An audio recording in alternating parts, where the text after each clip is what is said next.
Eventos principales de la vida de nuestro Señor Jesucristo.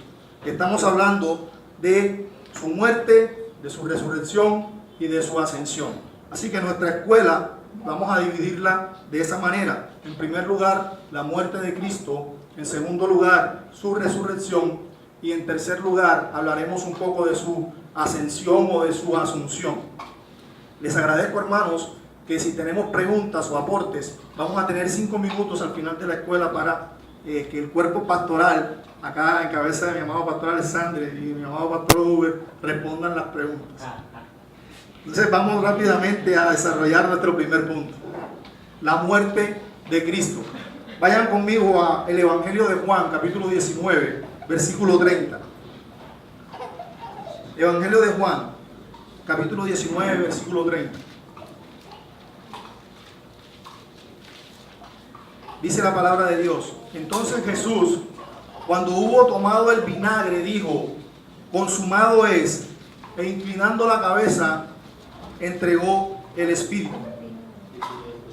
Bien, una vez que Jesús hubo tomado el vinagre, él dijo: consumado es, o ya pago está, o todo terminó. Tal como lo veía Jesús, él había completado toda la obra de la redención, tanto la obediencia activa como la obediencia pasiva, tanto el cumplimiento de la ley como también el sobrellevar sobre él la maldición de la misma. Los sufrimientos de Cristo, hermanos, especialmente su afrentosa muerte en la cruz, constituyen un importante elemento de sus sufrimientos y también un importante elemento de su humillación. Estos padecimientos, que persistieron desde el comienzo hasta el final de su vida terrenal, surgieron en parte de las debilidades y de las sensibilidades propias de la naturaleza que él voluntariamente asumió. Cristo se humilló hasta la muerte y prosiguió durante un tiempo bajo el poder de la muerte. Y la realidad de la muerte de Cristo nunca ha sido discutida entre los cristianos. Él no murió bajo la mano de un asesino, mis hermanos. Él murió bajo una sentencia judicial y fue contado con los transgresores, como habla Isaías en el capítulo 53, versículo 12. Cristo se humilló voluntariamente para poder cumplir el propósito por el cual se encarnó. Ya eso lo hemos hablado acá en muchísimas oportunidades y en muchísimas ocasiones. Ahora bien, existen muchas teorías acerca o sobre el significado de la muerte de Cristo. No obstante, el énfasis que hace tanto el Antiguo Testamento como el Nuevo Testamento es que la muerte de nuestro Señor tiene un carácter vicario, es decir, tiene un carácter sustitutivo, el uno por el pago del otro.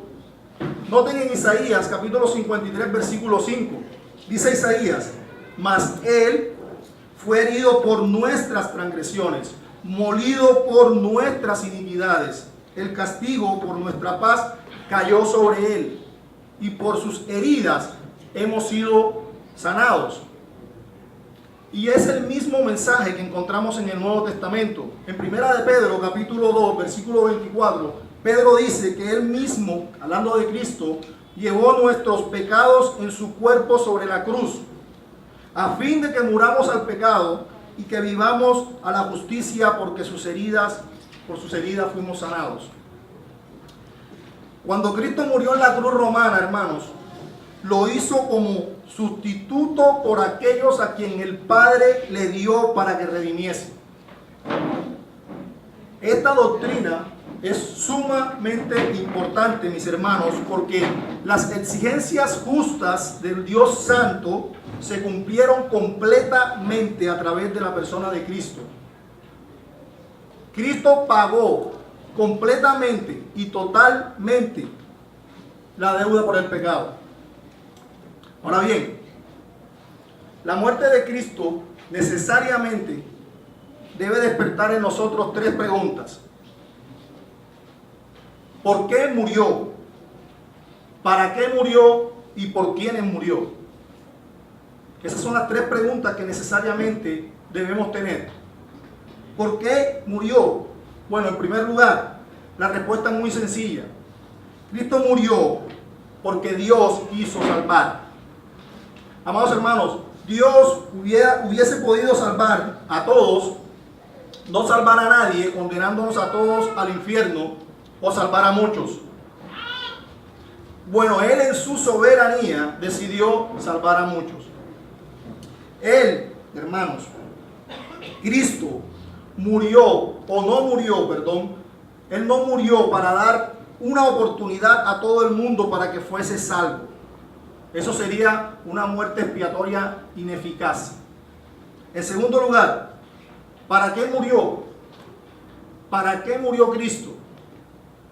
Él murió para salvar eficazmente a aquellos a los que vino a salvar.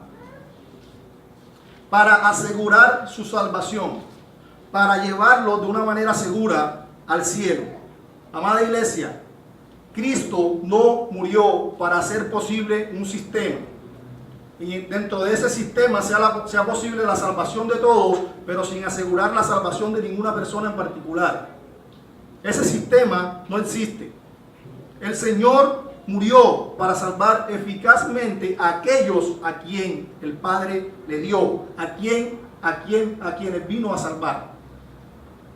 En tercer lugar, ¿por quiénes murió?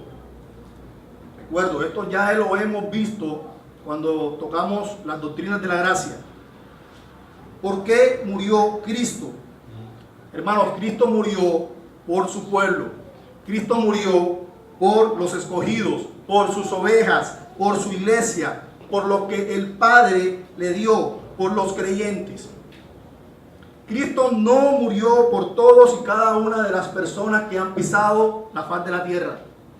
No, mis hermanos. Cristo no murió por Caín. Cristo no murió por el faraón. Cristo no murió por Judas. No. Él murió por su pueblo.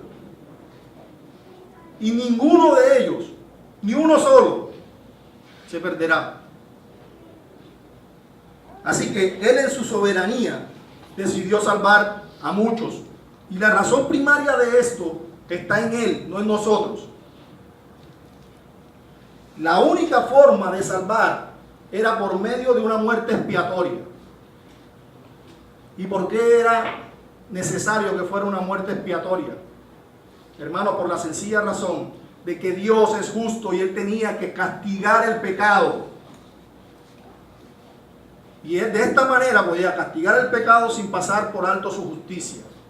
Por eso era necesario una expiación. En otras palabras, la muerte expiatoria de Cristo, hermanos, satisfizo las 4 grandes necesidades que tenemos nosotros los pecadores para con Dios. ¿Cuáles son esas 4 grandes necesidades? En primer lugar, nosotros merecemos morir como castigo por nuestros pecados. Todo eso lo sabemos. Pero Cristo murió en sacrificio por nosotros para pagar la pena de muerte que nosotros merecíamos por nuestros pecados. Él fue nuestro sacrificio. Hebreos capítulo 9, versículo 26. Pero ahora, una sola vez en la consumación de los siglos, se ha manifestado, ¿para qué? Para destruir el pecado por el sacrificio de sí mismo. Él fue nuestro sacrificio. En segundo lugar, nosotros merecemos sufrir la ira de Dios por nuestros pecados. También lo sabemos. Pero para alejarnos de la ira de Dios que merecíamos, Cristo murió en propiciación por nuestros pecados. Él fue nuestra propiciación. Él aplacó la ira que Dios debía descargar sobre nosotros. Él aplacó la ira que nosotros debíamos sufrir. Primera de Juan, capítulo 4, versículo 10. Dice Juan, en esto consiste el amor, no en que nosotros hayamos amado a Dios, sino que Él nos amó a nosotros y envió a su Hijo como propiciación por nuestros pecados. Él fue nuestra propiciación. En tercer lugar, nosotros estábamos separados de Dios por nuestros pecados. Nosotros estábamos enemistados con Dios por nuestros pecados. También lo sabemos. Pero para vencer nuestra separación con Dios, para vencer esa enemistad y reconciliarnos con Dios, Cristo fue nuestra conciliación, nuestra reconciliación, y de ese modo pudo llevarnos de vuelta a la comunión con Dios. Segunda a los Corintios capítulo 5 versículos 19, 18 y 19 dice: y todo esto procede de Dios, quien nos reconcilió consigo mismo por medio de Cristo y por medio del ministerio de la ¿qué? De la reconciliación. Así que Cristo fue nuestra reconciliación. En cuarto lugar, nosotros estábamos esclavizados al pecado y al reino de Satanás. Y también lo sabemos. Pero Cristo fue nuestra redención. Hermanos, la palabra griega agorazo, sirve para describir un esclavo que ha sido adquirido en el mercado público de esclavos. Y déjame decirte, hermano, que si tú estás en Cristo hoy, tú eras uno de esos esclavos, al igual que yo. Bueno, Cristo fue nuestra redención. Cristo compró con su sangre nuestra esclavitud. Ahora, ¿a qué precio? A un precio supremamente alto. Su sangre. Primera a los Corintios capítulo 6 versículo 20. Pues por precio habéis sido comprados.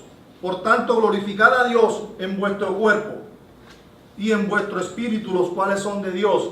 Y más adelante en Apocalipsis capítulo 5 versículo 9, hablando de Cristo, dice Juan: y cantaban un cántico nuevo diciendo: digno eres de tomar el libro y de abrir sus sellos, porque tú fuiste inmolado y con tu sangre compraste para Dios a gente de toda tribu, lengua, pueblo y nación.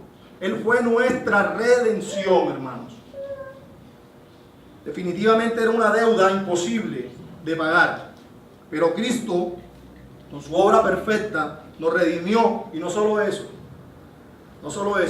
sino que además Él imputó su justicia perfecta por la obediencia a la ley, por la obediencia activa, y perdonó nuestros pecados cargándolos Él en su obediencia pasiva, de tal manera, hermanos, que ahora Dios nos mira como a Cristo. Y eso se llama justificación. Él también fue nuestra justificación. Segunda a los Corintios capítulo 5 versículo 21. Al que no conoció pecado por nosotros, Él lo hizo pecado para que nosotros fuéramos hechos justicia de Dios en Él. Así que, amados hermanos, estos son los resultados de la muerte expiatoria de nuestro Señor Jesucristo. Cristo obró para nosotros justificación, redención, propiciación, y Él también fue nuestro sacrificio. Ahora bien, luego que Cristo completara su obra, fue sepultado. Llega a la fase final de sus sufrimientos y de su estado de humillación. Su sepultura también hizo parte de su estado de humillación. Recordamos en Génesis capítulo 3 versículo 19, cuando vemos que Dios, como castigo por el pecado del hombre, ordenó que el hombre volviera al polvo de la tierra de donde salió.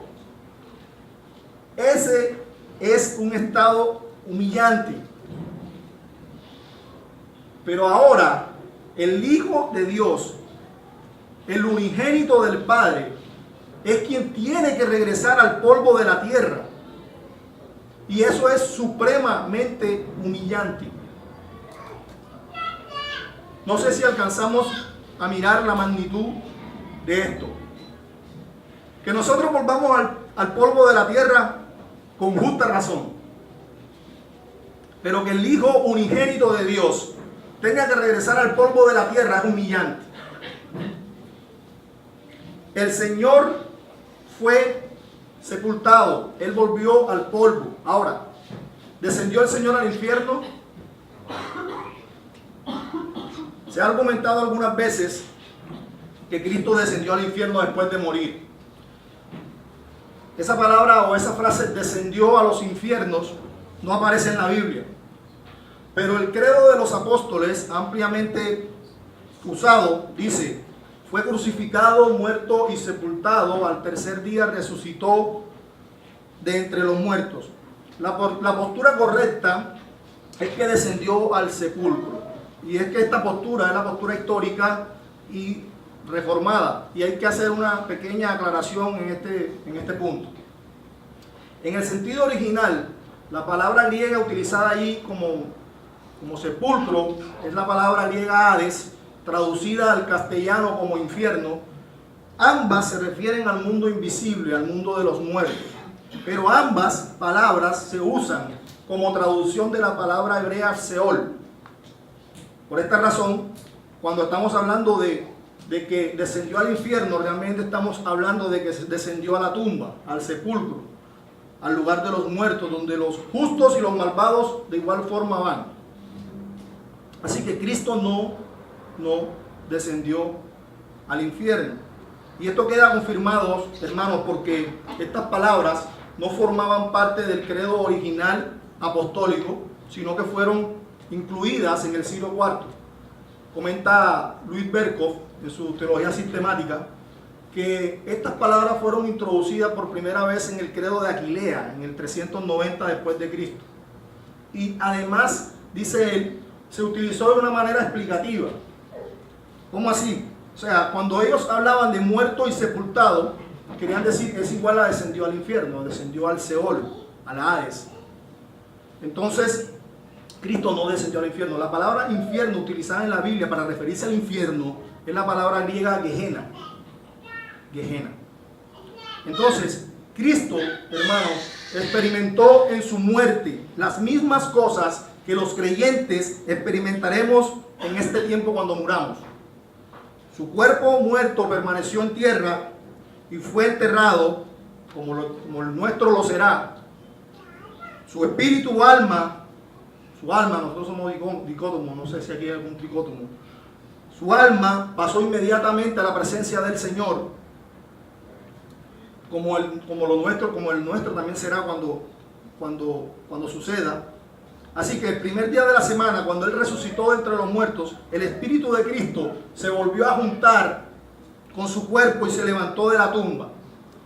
De la misma manera que los cristianos que han muerto volverán a unir sus cuerpos cuando el Señor regrese por segunda vez. Y se levantarán una nueva vida con cuerpos perfectos y glorificados. Dios no dejaría a Cristo en el sepulcro. Salmo 16, versículo 10, dice: pues tú no abandonarás mi alma en el Seol, ni permitirás a tu santo ver corrupción.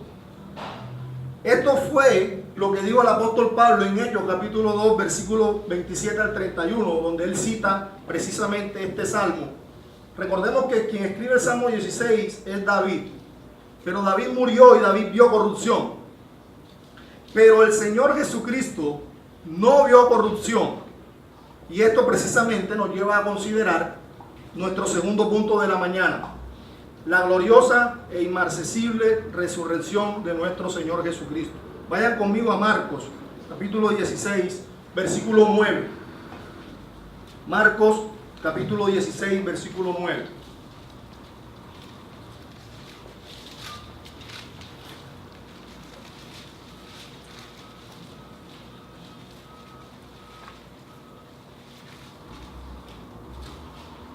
Dice la palabra de Dios: y después de haber resucitado, muy temprano, el primer día de la semana, Jesús se apareció primero a María Magdalena, de la que había echado fuera 7 demonios. Hermanos, los cristianos o los creyentes vivimos con la esperanza de que si morimos, algún día seremos resucitados de entre los muertos con un cuerpo transformado, incorruptible y glorificado. Y nuestra esperanza de esa resurrección se basa precisamente en que Jesucristo murió y resucitó de entre los muertos en forma corporal. Nosotros lo creemos por medio de la fe. Ahora bien, la resurrección de Cristo, hermanos, no solo la declara las Escrituras, sino que además declara de ella que es la verdad fundamental del Evangelio. Recordemos lo que dice el apóstol Pablo en 1 Corintios capítulo 15, versículo 14. Él dice, si Cristo no ha resucitado, vana entonces es nuestra predicación y vana es vuestra fe. Amados hermanos, esta doctrina es la piedra angular de la fe cristiana. Si la resurrección de Cristo es mentira, entonces apague y vámonos. Así de sencillo. Si Cristo no resucitó, el cristianismo no tiene ningún sentido. Pero si la resurrección de Cristo es cierta, como ciertamente lo creemos como creyentes, entonces no solo estamos hablando que el mensaje del Evangelio es verdadero, sino que a la vez estamos hablando del hecho más importante de la historia de la humanidad. Este evento glorioso y extraordinario de la resurrección de nuestro Señor Jesucristo fue profetizado en el Antiguo Testamento y fue confirmado en el Nuevo Testamento. Por ejemplo, Job, capítulo 19, versículo 25 dice, yo sé que mi Redentor vive y al fin se levantará sobre el polvo. Y no solo esto, mis hermanos, sino que el mensaje central de la predicación de los apóstoles, a tal punto que fue establecido como un requisito para aprobar el ministerio apostólico, fue la resurrección corporal de nuestro Señor Jesucristo.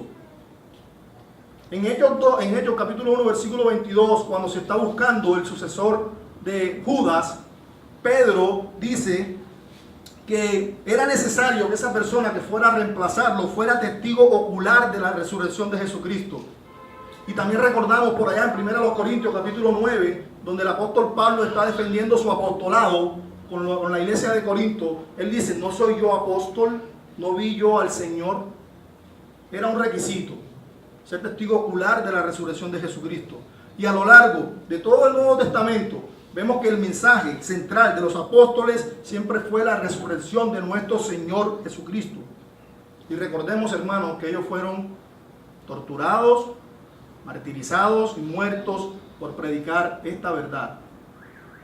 La pregunta es entonces, ¿por qué es tan importante esta doctrina? Bueno, la importancia de la resurrección de Cristo se debe a 4 grandes verdades. En primer lugar, se debe a que las circunstancias de todas sus afirmaciones y de todo el éxito de su obra reposan sobre el hecho de que Él resucitó. En otras palabras, si Cristo resucitó, entonces el Evangelio es verdadero.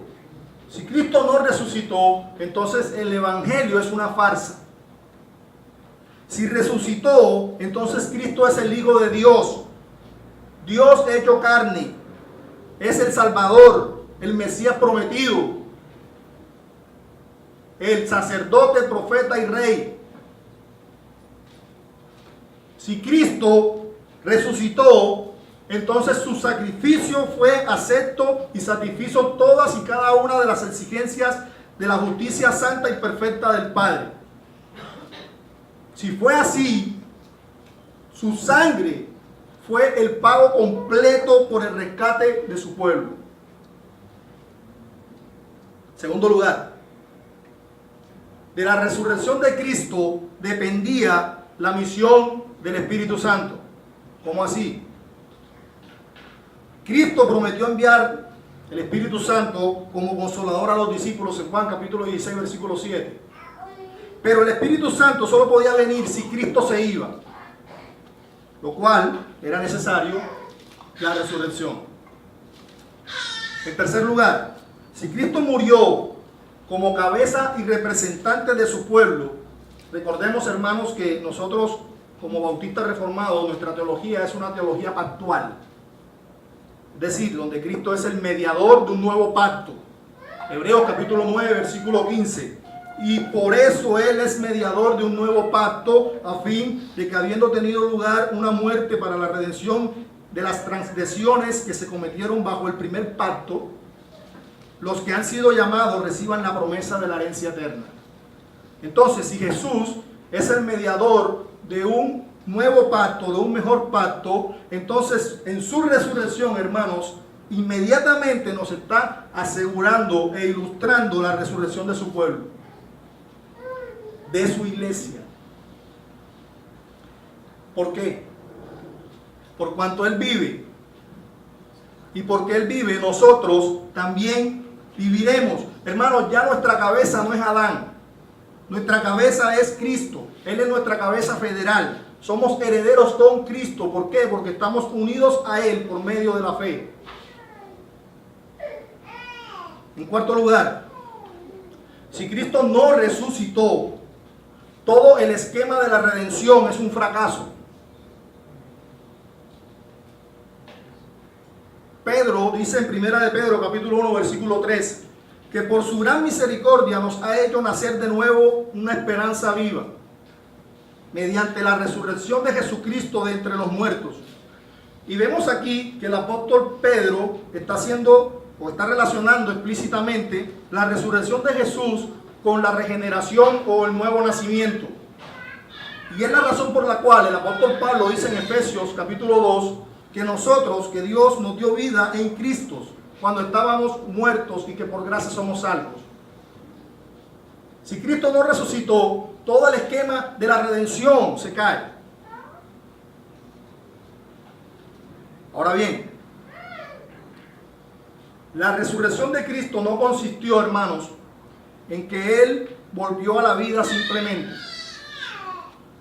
Porque entonces no tendría ninguna diferencia con los otros hombres que fueron resucitados antes de Él, como vemos el caso de Lázaro en Juan capítulo 11. La resurrección de Cristo no consistió en el mero hecho de que Él volviera a vivir y de que el cuerpo y el alma se reunieran nuevamente. No significa eso. Si esto fuera todo lo que eso envuelve, entonces Cristo no sería llamado por el apóstol Pablo allá en 1 de los Corintios capítulo 15 versículo 20 como primicias de los que durmieron, ni tampoco fuera llamado primogénito de entre los muertos como lo citó en Colosenses capítulo 1 versículo 18, sino que consistió más bien en que su naturaleza humana, a la vez de que su cuerpo y alma fue restaurada a su primera fuerza y perfección, fue levantado a un nivel más alto, que en tanto que el cuerpo y el alma fueron unidos a un organismo viviente. Bueno, de ley, ¿cómo se digiere eso? En otras palabras, hermanos, Cristo resucitó o no resucitó con un mismo cuerpo sometido a la debilidad, un mismo cuerpo sometido al envejecimiento, como ocurrió con Lázaro. Lázaro fue resucitado, pero él volvió a morir. Pero Cristo fue resucitado entre los muertos y vive por los siglos de los siglos. Él fue resucitado en un cuerpo glorioso, incorruptible y perfecto. Ahora bien, esta gran verdad acerca de la resurrección de Cristo, hermanos, nos asegura como creyentes a nosotros que también seremos resucitados. Y no solo eso, sino que además recibiremos un cuerpo glorioso, un cuerpo transformado e incorruptible. 1 Corintios capítulo 6 versículo 14.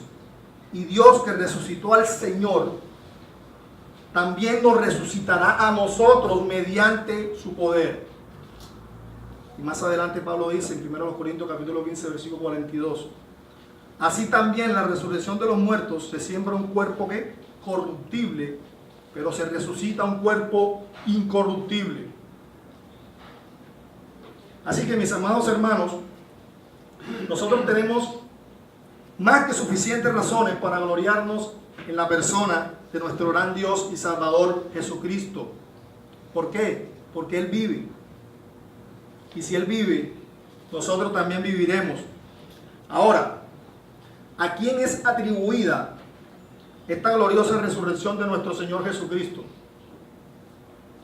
En numerosos pasajes de las Escrituras, nosotros vemos que la resurrección de nuestro Señor es atribuida a Dios el Padre. Por ejemplo, en el Salmo 2 dice, tú eres mi hijo. Y allá en el Salmo 16 interpela y dice, no dejarás mi alma en el Seol, ni permitirás que tu santo vea corrupción. También vemos en Romanos que el apóstol Pablo dice que Cristo resucitó de entre los muertos por el poder de la gloria del Padre. También en Hechos capítulo 2 versículo 24 el apóstol Pedro, refiriéndose a Cristo, dice que al cual Dios le resucitó. Más adelante en Hechos capítulo 13 versículo 30, Pablo, predicando en Antioquía de Pisidia, dice que Dios le levantó de los muertos a Cristo. Y lo mismo en Efesios capítulo 1 versículo 19, Pablo dice que los pecadores somos convertidos por aquella misma supereminente fuerza, la cual ejerció en Cristo resucitándole de los muertos.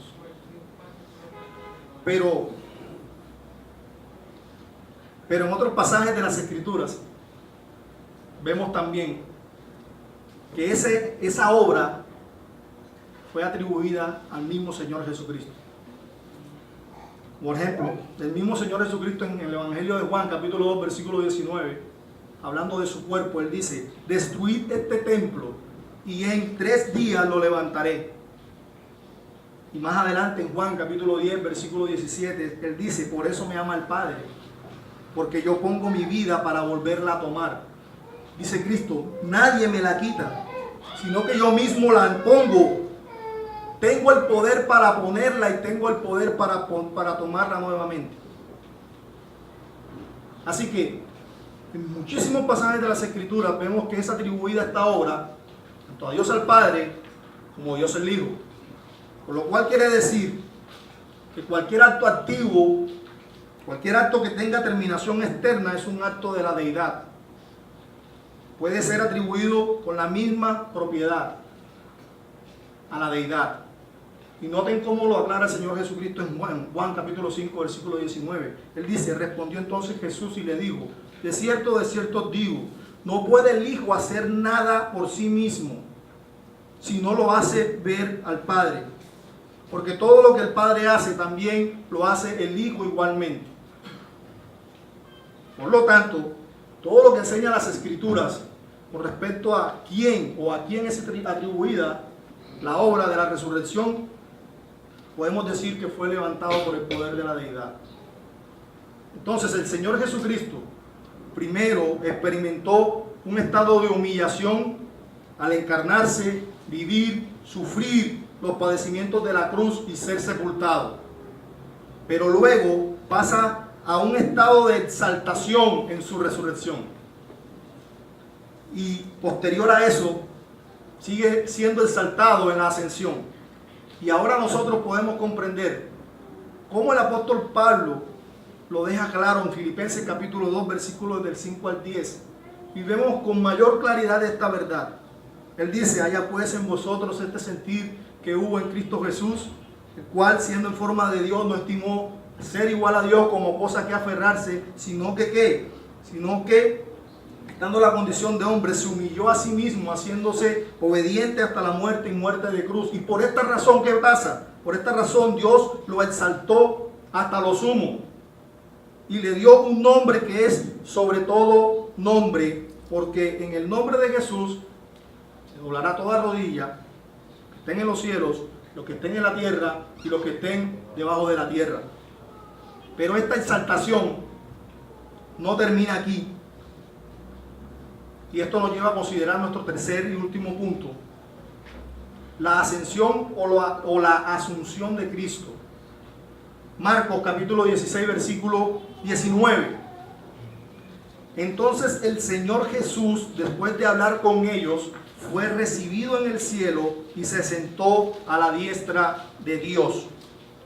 La ascensión de Cristo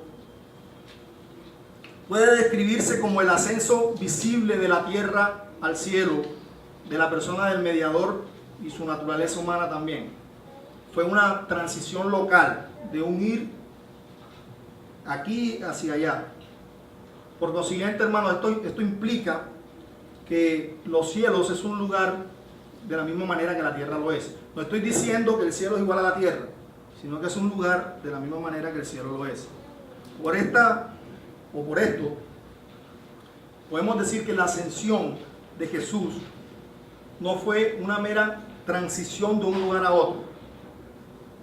También incluyó un cambio posterior en la naturaleza humana de Cristo. Recordemos que Él resucitó. Esa naturaleza pasó ahora a la plenitud de la gloria celestial. Se adaptó en forma perfecta a la vida del cielo.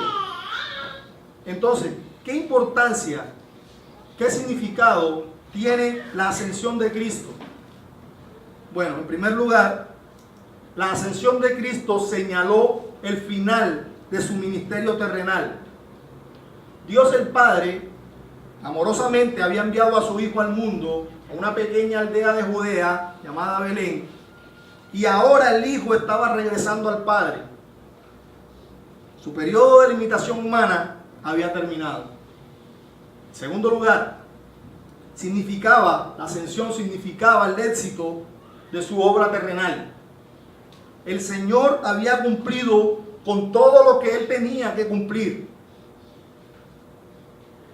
En tercer lugar, su ascensión, la ascensión de Cristo, marcó el retorno de su gloria celestial. La gloria de Jesús había estado velada, hermanos, durante su ministerio o durante su vida terrenal, con la excepción de lo que vimos nosotros en Mateo 17, cuando se transfiguró.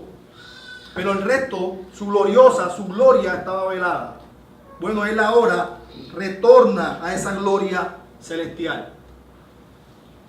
Cuarto lugar, la ascensión de Cristo simbolizó su exaltación por el Padre. Y vemos cómo el apóstol Pablo lo explicó en Filipenses, pero ahora lo explica mucho mejor en Efesios capítulo 1, versículos 20 al 23. Pablo dice: la cual operó en Cristo, resucitándole de los muertos y sentándole a su diestra en los lugares celestiales. ¿Para qué? Sobre todo principado y autoridad y poder y señorío y sobre todo nombre que se nombra, no solo en este siglo, sino también en el venidero. Y no solo eso, sino que también sometió todas las cosas bajo sus pies y lo dio por cabeza sobre todas las cosas a la iglesia, la cual es su cuerpo, la plenitud de aquel que todo lo llena en todo. Y en quinto lugar, la ascensión, hermanos, les permitió preparar un lugar para nosotros. Noten Juan capítulo 14, versículo 2. En la casa de mi Padre hay muchas moradas. Si no fuera así, os lo hubiera dicho. Pero voy a preparar un lugar para vosotros. Su ascensión permitió que Él preparara un lugar para nosotros. Sexto lugar, su ascensión estableció el patrón para su regreso. Su ascensión estableció el patrón para su regreso. Cuando Jesús venga, hermanos, para establecer su reino, Él regresará de la misma manera que se fue, literal, corporal y visiblemente en las nubes. Hechos capítulo 1, versículo 11. Les dijeron: varones galileos, ¿por qué están mirando al cielo? Este mismo Jesús que ha sido tomado de vosotros al cielo, vendrá de la misma manera, tal como lo habéis visto ir al cielo. Así que, amada iglesia, nuestro gran Dios y Salvador Jesucristo venció la muerte y está sentado a la diestra del Padre con poder y gloria. Él es la cabeza de la iglesia, aquel que todo lo llena en todo. Para concluir, estas gloriosas verdades acerca de la muerte, de la resurrección, de la ascensión de nuestro Señor Jesucristo debe llenar nuestras vidas de gozo y de esperanza. ¿Y saben por qué? Porque tenemos un Salvador poderoso. Tenemos un gran Dios que ni siquiera la muerte le pudo retener. Para terminar la escuela dominical, no sé si tienen preguntas o aportes. Hermano. Una pregunta. Cuando Job explica explicaría el verso de Primera de Pedro 2:19.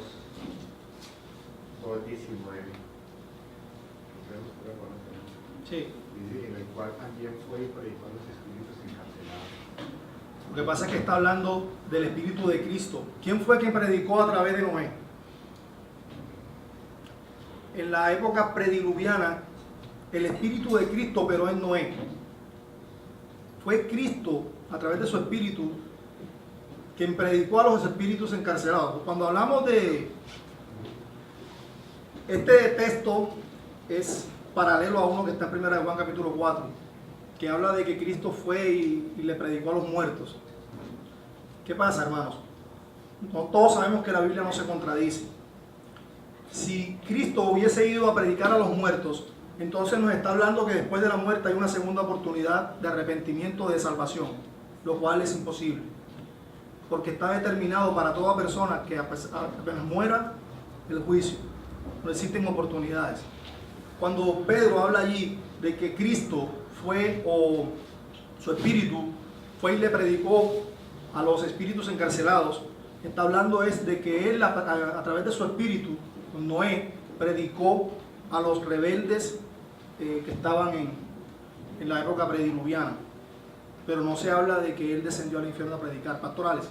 Sí, Arnulfo, creo que el versículo que sigue ahí en Primera de Pedro hace esa explicación perfectamente como Perley lo está exponiendo, porque en el que tú le dices, en el cual también fue y predicó a los espíritus encarcelados, pero seguidamente a la coma viene y dice, los que en otro tiempo desobedecieron, cuando una vez esperaba la paciencia de Dios en los días de Noé, mientras se preparaba el arca, en la cual pocas personas, es decir 8, fueron salvadas por agua.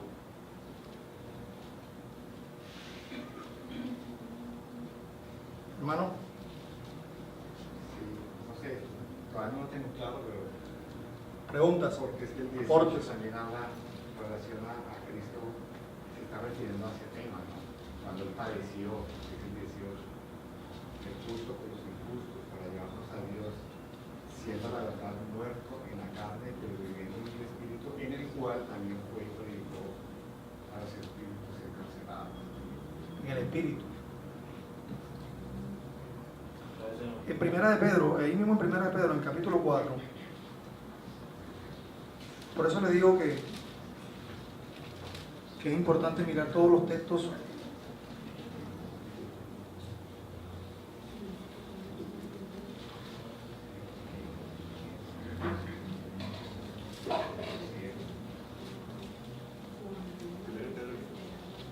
Dice,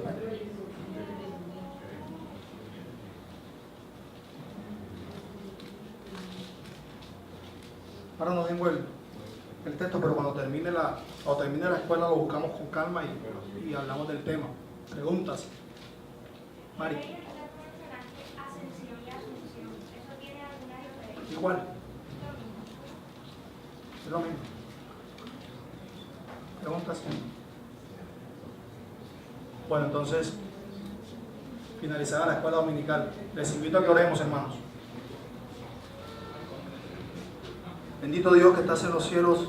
Señor, muchas gracias por tu palabra. Padre, te rogamos que por favor tu palabra more en nuestro corazón, que la enseñanza de esta mañana, Padre, a pesar de las deficiencias, pueda lograr, oh Señor, el propósito por el cual la enviaste, que nosotros podamos exaltarte y glorificarte por toda la obra perfecta y gloriosa que llevó a cabo, Señor, nuestro Señor Jesucristo.